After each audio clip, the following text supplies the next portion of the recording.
આપણને બધાને ખ્યાલ છે કે થોડા સમય પહેલા આપણા કાંકરેજ તાલુકાને બનાસકાંઠા જિલ્લાથી અલગ કરીને કયા જિલ્લામાં મૂકવામાં આવ્યો હતો? થરાદ. બરાબર ને? તો એ નિર્ણયને મુલતવી રાખવા માટે આપણા વિસ્તારના તમામ લોકોએ વિરોધ નોંધાવ્યો હતો. વેપારીઓ બજારો પણ બંધ રાખી હતી અને એના ફળસ્વરૂપે સરકારે પણ ફેરવિચારનો નિર્ણય કર્યો છે અને થોડા સમયની અંદર આપણા બધા માટે સારા સમાચાર આવી અપેક્ષા છે. પણ એ પ્રસંગને એક હાસ્ય નાટિકા તરીકે રજૂ કરવા માટે આપણી વચ્ચે ભાઈઓએ પ્રદીપસિંહ સાહેબે અને આપણા જે વિદ્યાર્થી છે વિરેન્દ્રસિંહ ઝાલા, એમના જે માતુશ્રી છે પ્રવીણાબા ઝાલા, એમને પણ આપણે મહેનત કરી છે, તો એમનો પણ આપણે અભિનંદન કરીએ છીએ. આ જે નાટિકા છે એ કોઈ પણ વ્યક્તિની, કોઈ પણ હોદ્દાની મજાક ઉડાડવા માટે નથી, પણ ફક્ત રમણી માટે છે. અને આ જે પુષ્પાનું અંદર પાત્ર લીધું છે એ પણ તમને બધાને મજા આવે એટલા માટે છે. બાકી આપણે કોઈ પુષ્પા બનવાનું નથી. આપણે બનવાનું છે ભગતસિંહ. શું બનવાનું છે? ભગતસિંહ.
में आ जाओ।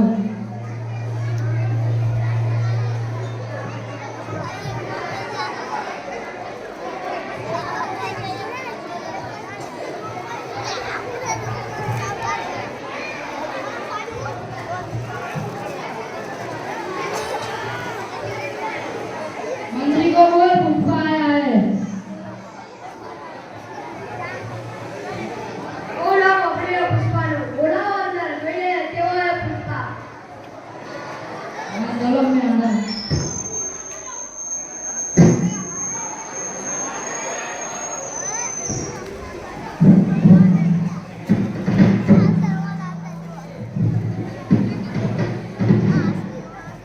बोलो શું કામ છે मंत्री सीधी बात से बोलता हूँ कांग्रेस નો સમાવેશ બનાસકાંઠામાં થઈ જવો પડે। મેં કશું નથી કર્યું પરથી ઓર્ડર એટલે કરવું પડે 2 दिन में हो जाना चाहिए। બોલો બોલો સાહેબને ફોન કરો હેલો સાહેબ પુષ્પા કહું કાંગ્રેસનો સમાવેશ બનાસકાંઠા જિલ્લામાં થઈ જવો પડે એવું કહે છે એવું નહીં સર आज काम में हो जाना चाहिए वरना रब्बा रब्बा काटूंगा।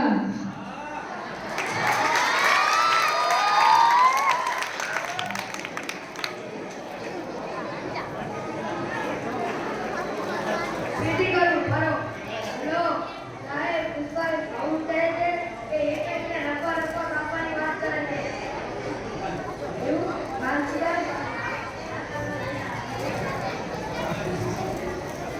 पुष्पा नाम सुन के भूला समझ गया मैं भाई।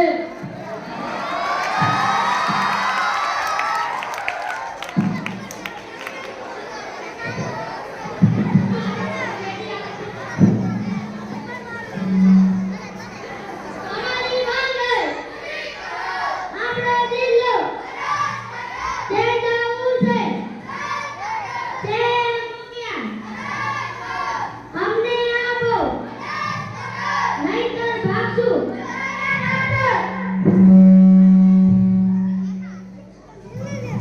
ગાંધી ગાર્ડનનો સમાજ બનાસકાંઠા જિલ્લામાં થઈ જશે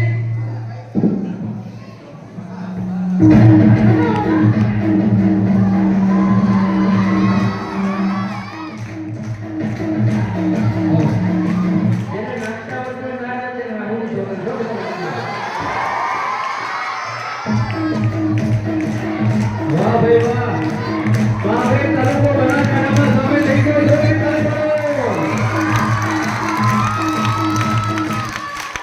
વાહ ભાઈ વાહ ખૂબ સરસ જોરદાર તાળીઓથી બધા